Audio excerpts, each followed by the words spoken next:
चलो। तो हमने 8वें श्लोक तक चर्चा कर ली थी, जिसमें हमने चर्चा किया था कि पहले श्लोक में और दूसरे श्लोक में भगवान जो ज्ञान देने वाले हैं उसका गुणगान कर रहे हैं और योग्यता बता रहे हैं कि अर्जुन को वो ज्ञान क्यों दे रहे हैं। क्योंकि अनसूयवे, वो द्वेष से मुक्त है और इसलिए ज्ञान और विज्ञान दे रहे हैं, जिसे जानकर वो सारे के सारे अशुभ अवस्था से मुक्त हो सकता है। दूसरे श्लोक में राज विद्या राजगुह्य है, पवित्र है, उत्तम है, साक्षात्कार रूप में इसका अनुभव किया जा सकता है और इस सुख पूर्वक संपन्न की जाती है। फिर तीसरे श्लोक में भगवान ने बताया कि क्या अयोग्यता है, अश्रद्धान पुरुषा, कि जिसका श्रद्धा नहीं है तो ऐसे लोगों का परिणाम भी क्या होता है, अप्राप्य माम निवर्तन्ते, मुझे प्राप्त नहीं करते, वापस इस मृत्यु संसार का जो पथ है इस पर लौट के आते हैं, इसी पे प्रगति करते हैं। फिर भगवान ने चौथे, पांचवें और छठे श्लोक में बताया कि उनका इस प्रकृति के साथ, इस संसार के साथ क्या संबंध है। चौथे श्लोक में उन्होंने बताया कि कैसे वो अव्यक्त मूर्ति ना अपने अव्यक्त रूप में सर्व सर्वत्र विद्यमान है।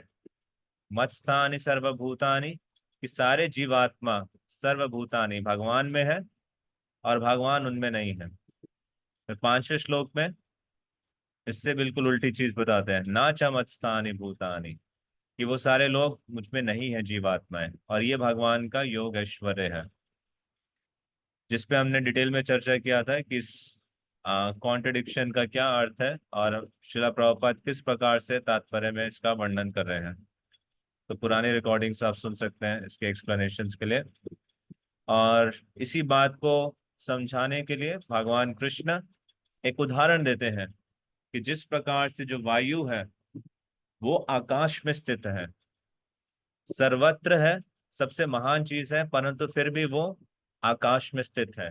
यथा आकाश स्थितो नित्यम, जिस प्रकार से, तो उसी प्रकार से क्या, तथा सर्वाणि भूतानि, जितने भी जीवात्माएं हैं वो मत्स्थानीति उपधारया, वो मुझ में स्थित है। तो इस प्रकार से अर्जुन इसको समझने का प्रयास करो। फिर जो पिछला श्लोक था, सातवां और आठवां, उसमें हमने देखा क्या, भगवान किस विषय में चर्चा कर रहे हैं कि जितनी भी जो ये भौतिक अस्तित्व है, ये प्रकृति है, संसार है, सृष्टि है, ये मुझ में प्रवेश करती है। यान्ति मतलब जाना, सर्वभूतानि कौन्तेय प्रकृतिम यान्ति मामिकाम। सर्वभूतानि, पिछले 3 श्लोकों से ये शब्द आ रहा है, कौन्तेय जो कुंती पुत्र, कि ये जो प्रकृति है, यान्ति मामिकाम, ये मुझ में प्रवेश करती है। कब? कल्पशय पुनस्तानि कल्पादव विसृजाम्य हम। तो कल्प के अंत में ये प्रकृति मुझ में प्रवेश करती है, और कल्पादव, कल्प की शुरुआत में ये प्रकृति का जो सृजन है, सृष्टि है, मुझसे ही होता है, मैं ही इसका सृजन करता हूँ। ये पूरी की पूरी प्रकृति का संहार और सृजन दोनों भगवान कृष्ण करते हैं। तीसरे, चौथे, पांचवें श्लोक में तो भगवान ने बताया कि किस प्रकार से वो पालन करते हैं, और फिर अगले 2 श्लोक में भगवान बता रहे हैं किस प्रकार से सृजन और किस प्रकार से संहार, उसके कारण भी भगवान है। प्रकृतिम स्वाम अवष्टभ्य, कि स्वाम मतलब मुझ में, प्रकृति अवष्टभ्य प्रवेश करती है, विसृजामि पुनः पुनः, और ये जो पूरा का पूरा विधि है ये पुनः पुनः बार बार बारंबार होता है। भूतग्रामम इमं कृत्स्नम अवशम प्रकृतेर वशात। वशात मतलब भगवान के वश में है ये प्रकृति, और बार बार भगवान के निर्देशानुसार ही इस सृष्टि का सृजन होता है, और बार बार पुनः पुनः विसृजामि अवष्टभ्य, भगवान में ही है प्रवेश करती है। तो उसका जो अगला श्लोक है, अब कोई पूछ सकता है कि अगर भगवान इस सृष्टि का सृजन कर रहे हैं, संहार कर रहे हैं और उसका पालन भी कर रहे हैं, तो इसका मतलब तो ये हुआ इस सृष्टि के अंदर कोई भी जो कार्य हो रहा है उसके जिम्मेदार कौन है? भगवान है। तो इस सृष्टि में कुछ भी अच्छा होता है उसका क्रेडिट किसको जाएगा? भगवान को। और इस सृष्टि में कुछ भी बुरा हो रहा है उसका आरोप भी किस पे जाएगा? भगवान पे। परंतु भगवान अगले श्लोक में क्या कहते हैं ये बता रहे हैं, ना च माम तानि कर्माणि निबधनन्ति धनंजय उदासीन वदासीनम आसक्तम तेषु कर्मसु। तो भगवान कह रहे नहीं, ऐसा नहीं है ना, कभी भी नहीं होता। माम तानि कर्माणि, तो कर्माणि ये सारे कर्म, तानि मतलब ये सारे, कौन सारे? जिनका वर्णन पिछले श्लोक में हुआ है। ये सारे कर्म यानी जो भगवान सृष्टि कर रहे हैं या प्रकृति भगवान में प्रवेश कर रही है, निबधनंती धनंजया। आ निबधनंती मतलब बांधना, धनंजय मतलब अर्जुन को संबोधित कर रहे हैं। ये सारे कर्म मुझे बांधते हैं? नहीं। श्लोक का शुरुआत कहां से हुआ है? ना, कभी भी नहीं। ये सारे जो कर्म है, चाहे सृष्टि का संहार करना है, चाहे इसका उत्पत्ति करना है, या उसका पालन करना है, ये सारे कर्म भगवान को कभी भी नहीं बांध सकते। निबंधनंती, क्यों नहीं बांध सकते? अगले श्लोक में बता रहे हैं, अगले लाइन में, वाक्य में, उदासीन वदासीनम। उदासीन मत, उदासीन मतलब इनडिफरेंट, है ना? अ, बिल्कुल न्यूट्रल ऑब्जर्वर की तरह। उदासीन, वद मतलब जिस प्रकार से एक उदासीन व्यक्ति होता है। असक्तम, सक्त मतलब आसक्ति, उसका विपरीत आसक्तम, यानी बिना किसी आकर्षण के, बिना किसी आसक्ति के। असक्तम तेषु कर्मसु, ये सारे के सारे कार्य भगवान आसक्तम, बिना आसक्ति के करते हैं, उदासीन वध करते हैं, बिल्कुल न्यूट्रल होकर। तो इसलिए ये सारे कार्य भगवान को कभी भी बांध नहीं सकते। तो इस सृष्टि में चाहे बुरा हो रहा है चाहे अच्छा हो रहा है, उसके कारण भगवान नहीं है। उसके कारण कौन है? वो जीव, जीव की स्वेच्छावश जो वो कर्म कर रहे हैं और जो प्रकृति के तीन गुणों द्वारा संपन्न किया जा रहा है, वो उसके लिए रिस्पॉन्सिबल है, भगवान रिस्पॉन्सिबल नहीं। तो शिला प्रभुपाद इसी के उदाहरण में बताते हैं, इसी के तात्पर्य में बताते हैं, इसी चीज को उदाहरण से समझाते हैं। क्या बताते हैं, किसका उदाहरण देते हैं? अ, जिस प्रकार से एक हाई कोर्ट में जज होता है, जो न्यायाधीश होता है, वो इतने सारे चुनाव कर रहा है, इतने सारे निर्देश दे रहा है, डिसीजंस ले रहा है, परंतु किसी भी डिसीजन में वो व्यक्तिगत रूप से प्रभावित नहीं हो रहा। किसी का लाभ हो रहा है, किसी का हानि हो रहा है। किसी को इतने रुपए का इनाम दिया जा रहा है, किसी को इतने रुपए का इनाम से दंडित किया जा रहा है, परंतु जो जज है वो व्यक्तिगत रूप से उससे प्रभावित नहीं हो रहा। हालांकि वो सारे डिसीजन मेकिंग में इन्वॉल्व है, परंतु वो न्यूट्रल होके वो सारे डिसीजन से, वो न्यूट्रल है और किसी भी लाभ या हानि से अप्रभावित है।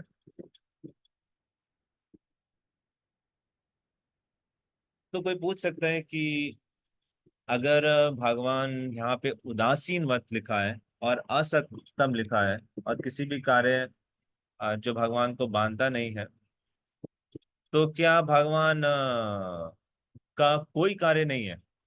भगवान क्या कुछ नहीं करते? तो श्रीला प्रभुपाद धर्म संहिता से, ब्रह्मा जी की प्रार्थनाओं से उदित करते हुए कहते हैं, नहीं करते हैं, परंतु वो किसी भी भौतिक सृष्टि के कार्य से परे है। उनका जितना भी कार्य है वो पूर्ण रूप से आध्यात्मिक है। तो इसका तात्पर्य निकाल लेता हूँ। बहुत सुंदर डिस्क्रिप्शन। तो ब्रह्म संहिता 5:6 में आत्मरामस्य तस्याति प्रकृत्या न समागमः। तो क्या लिखा है उसमें? आत्मरामस्य, वह आत्माराम है, तस्यास्ति प्रकृत्या न समागमः, वो हमेशा कार्य संपन्न रहते हैं, परंतु उनके कार्य कैसे हैं? शाश्वत हैं, आनंद से पूर्ण है और पूर्ण रूप से आध्यात्मिक है। प्रकृतियां ना समागमः, उनका भौतिक कार्यकलापों से कुछ भी लेना देना नहीं। जितने भी भौतिक कार्य हैं उनकी अलग अलग शक्ति द्वारा संपन्न किए गए हैं। और इसलिए जो भगवान है, जितने भी भौतिक सृष्टि के कार्यकलाप है उसमें कंप्लीटली न्यूट्रल है। उस न्यूट्रल को यहाँ पे कहा गया उदासीन वत। हालांकि सारे की सारी भौतिक कार्यकलापों में उसकी मान्यूट डिटेल में भगवान का नियंत्रण है, परंतु भगवान इस प्रकार से बैठे हैं कि जैसे वो पूर्ण रूप से न्यूट्रल हो। और यहाँ पे प्रॉपर एग्जांपल देते हैं हाई कोर्ट जज का। उनके निर्देश से किसी को फांसी हो रही है, किसी को जेल में डाला जा रहा है, किसी को बहुत बड़ा इनाम मिल रहा है, परंतु वो न्यूट्रल है। उनका किसी भी गेन और लॉस से कुछ भी लेना देना नहीं।